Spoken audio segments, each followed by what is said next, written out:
ರಾಜಶೇಖರ, ನಿನ್ನ ಅನ್ನದಾತರು ಅರಸ ಮಕ್ಕಳಾದ ನಮ್ಮನ್ನು ಅನ್ನಕ್ಕಾಗಿ ಅಂಗೈ ಚಾಚುವಂತೆ ಮಾಡಿದರು. ದುಷ್ಟ ದುರ್ಯೋಧನ ಮನೆಯಲ್ಲಿ ಭ್ರಷ್ಟವನ್ನು ನುಡಿಸುತ್ತಿದ್ದರಯ್ಯ.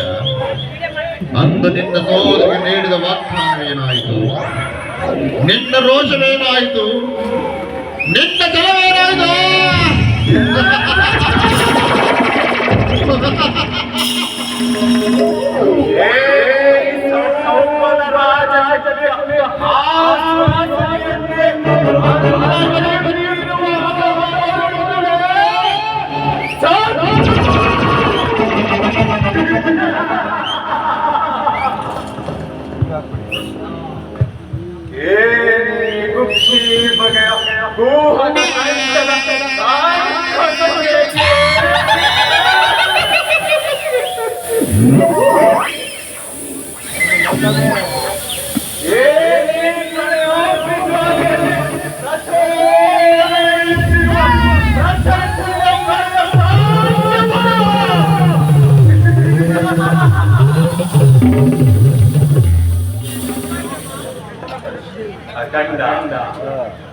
ಅಖಂಡ ಭರತ ಕಣ್ಣಕ್ಕೆ ಕೂಹದ ಮುಚ್ಚೀಕತೆಯ ಕವೀನ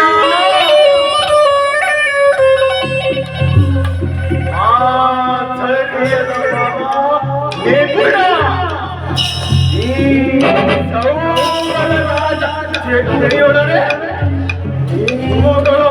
ಸರಸ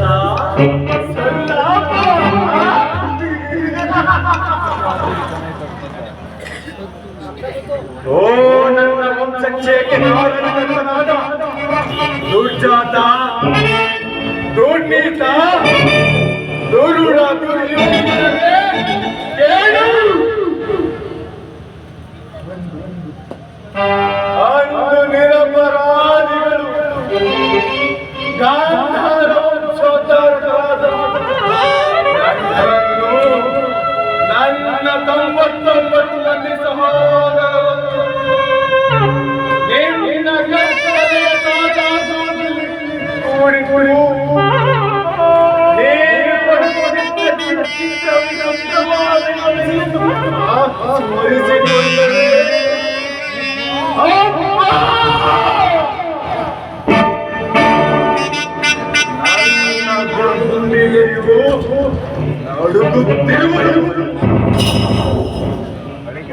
ಕೈ ಕಾಲುಗಳು ಕಾಪಿಸುತ್ತಿರುವುದು ನನ್ನ ಶರೀರವೇ